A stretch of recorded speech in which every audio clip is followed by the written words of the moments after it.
As usual तू fit दिसते आहे आणि मला असं वाटतं की माझ्यासारख्या प्रत्येकाला एक क्युरिओसिटी असते की हे जे फिटनेस आहे, ही जी काही तुझी फिगर आहे, जे काही आहे, काय त्याचा राज काय आहे? I would just say consistency definitely. राज वगैरे माहीत नाही, म्हणजे I have to be there. अजून हे काही अल्टिमेट लेवल मी तिथे पोहोचले वगैरे असं काही नाही. ही जर्नी आहे आणि मला असं वाटतं ती सगळ्यांसाठी ते तसंच असावं, की ती जर्नीच असावी, की एका पॉईंटला पोहोचल्यानंतर ते सोडून देणं वगैरे असा काही हा प्रकार नसतो. त्यामुळे you have to be consistent आणि त्याला काही ऑप्शन नाही, पर्याय नाही. कमाल.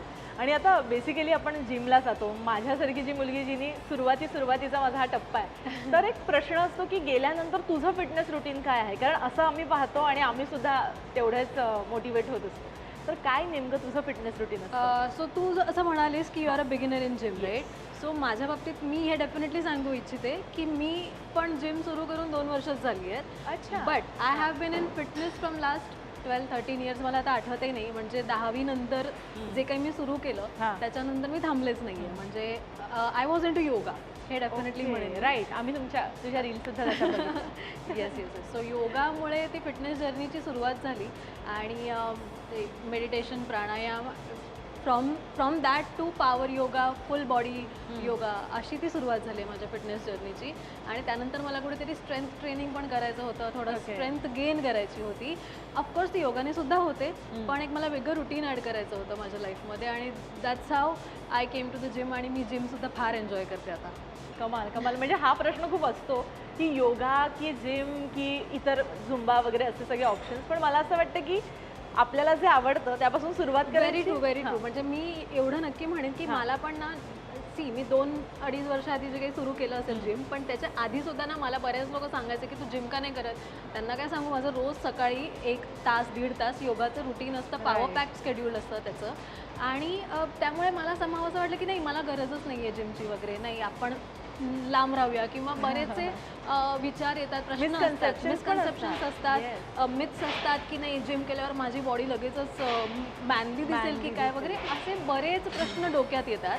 त्यामुळे पण मी म्हटलं एका पॉईंटला ना मला जाणवलं की नाही, आपण करून तर बघूया. त्यामुळे मग मी जिममध्ये गेले, जिम स्टार्ट केली आणि पहिल्या आठवड्याभरातच मला जे काही फील व्हायला लागलं ना, ती योगा आपण घरी करतो किंवा कुठल्यातरी योगा सेंटरमध्ये करतो. Yoga is all about peace आणि कनेक्टिंग विथ युअर बॉडी. ठीक आहे, yoga definitely connects you to your body, mind, soul, याचं सगळ्याचं ते कॉम्बिनेशन आहे.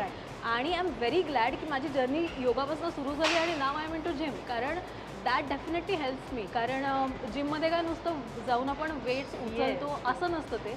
It has to be connection. जे माइंड माहोल इमोशनली आपल्याला जे माइंड मसल कनेक्शन म्हणतो आपण, दॅट डेफिनेटली इज देअर. आणि त्यामुळे मला योगा मला सपोर्ट करतं इकडे. त्यामुळे माझी ती जर्नी सुद्धा इथे कुठेतरी रेलेव्हंट होतीये आणि मदत करते मला. आता आल्या आल्या तू काहीतरी करत होतीस, मी चुकत वॉर्मिंग अप. येस. सो मला असं वाटतं की अशा कुठल्या तरी 5 एक्सरसाइज ज्या गेल्यानंतर कुठल्याही मुलीनी, जी माझ्यासारखी बिगिनर असेल किंवा काय, तिने केल्या पाहिजेत. किंवा तुझं वॉर्मअपचं कसं सगळं रुटीन असतं किंवा कसं पुढे तू करतेस? येस, आपण will start with the warm up. Okay.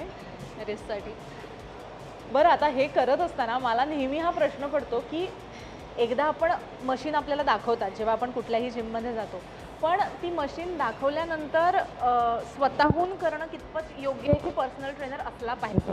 काय वाटतं तुला? मला असं वाटतं जर कोणी अगदीच ज्यांना जिमचं कधीच बॅकग्राऊंडच नाही आहे, राईट, त्यांनी अर्थात पर्सनल ट्रेनर घेतलेला काही वाईट नाही आहे. किंवा जिममध्ये सुद्धा ट्रेनर्स असतातच, तर त्यांच्याकडनं प्रॉपर पहिलं शिकून घ्यावं. कारण you are lifting weights there आणि आपली ही बॉडी जी फार डेलिकेट आहे, it's like a machine itself. आणि ॲक्च्युली तू बोलता बोलता आठवलं की सुरुवातीला असं करताना स्वतःहून मी एक्सपेरिमेंट करायला गेले तेव्हा मलाही होतं. आणि आपल्याला कुठे इंजरी नाही करायची, जे आहे ते एनहान्स करायचं आहे, हे नेहमी मोटिव्ह असलं पाहिजे. त्यामुळे सुरुवात पण लाईट वेटने केली तरी काही नाही. म्हणजे उगाचचं काय म्हणतो आपण, रील्स आणि हे सगळं बघून काय उगाच फॉल्सली इन्स्पायर होऊन जे काही करायला जातो ना, ते अजिबातच चूक आहे. You just have to understand your body आणि हळूहळू फीड करत जा बॉडीला. सो बेसिकली आता रुचिरांनी हे डंबेल्स मला सांगितलेत घ्यायला. आता नेमकं आपण करणार काय हो त्याचे? बेसिक वॉर्मअपच करतोय आपण, फार काही नाही. यू जस्ट हॅव टू टक युअर एल्बोज हिअर. इथे एल्बोज टक कर. ओके. ठीक आहे. आणि स्ट्रेट, स्टँड स्ट्रेट एकदम. आणि you just have to move it like this. Elbows नाही हलवायचे. बरं, ह्याचा फायदा काय होतो? नाही, this is basic warm up. You are just अच्छा, वॉर्मिंग अप दी मसल्स. कारण मग आता Okay. जर समजा आपण पुढे वेट ट्रेनिंग आणि करणार आहोत राईट. तर त्याच्यासाठी. ओके. पण असं जेव्हा तू सुरुवातीला फिटनेस म्हणजे स्पेशली जिमला फिटनेस म्हणून बघायला लागलीस, तेव्हा असं काही होतं का सुरुवात किती वजन उचलायचं किंवा कसं वाढत गेलं, असं काही स्टॅमिनावरती डिपेंड आहे काय? नाही, मी जसं म्हटलं ना तुला की मी कधी मला किती वजन उचलायचं आहे, हां. कारण मला काही कुठल्या स्पर्धेत भाग नाही घ्यायचा. राईट. सो आणि अगेन याचं सगळं क्रेडिट मी योगालाच देते की I am doing it for my body. I just want to feel good. माझा मोठो इंटेंट कधीच हे नव्हतं की मला असं दिसायचं आहे, मला एवढे मसल गेन करायचं आहे. Nor do I count my calories, कधीच Wow. नाही. आणि विशेष म्हणजे आजकाल एवढी क्रेज आहे ना, म्हणजे कॅलरीज काउंटची किंवा काय, ही क्रेज झाली आहे म्हणजे रादर दॅन त्यांच्या आरोग्यापेक्षा. मला असं वाटतं हे सुद्धा तू खूप कमाल म्हटलंय.